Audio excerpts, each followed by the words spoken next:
Have you ever had a guest who turned out to be way more generous than you expected? That happened to me in my Hell's Kitchen flat on West 47th Street.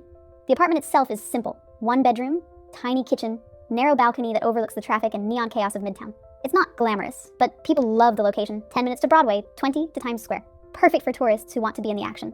The guest was an older man named George. His profile picture showed him smiling with a baseball cap, and the booking was for 4 nights. He wrote a short note, coming to see my niece perform in her first Broadway show. That instantly softened me. I pictured a proud uncle in the audience clapping the loudest.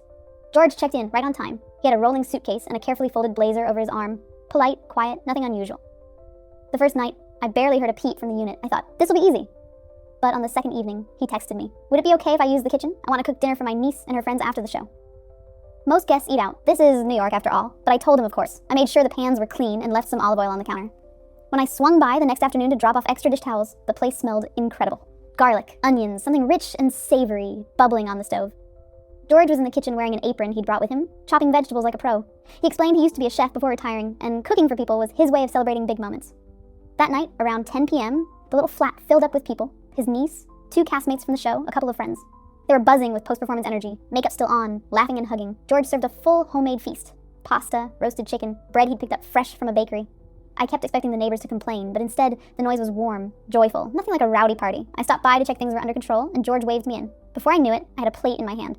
His niece, beaming, still in costume, told me it was her Broadway debut that night. Everyone toasted her with cheap champagne, and George grinned the whole time like the proudest man in Manhattan.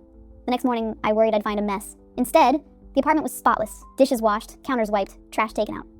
On the dining table was a thank you card signed by everyone who'd been there, along with 2 tickets for the show.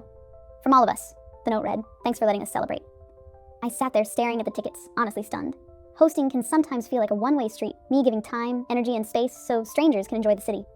But George flipped it. He made me part of their celebration, part of that memory.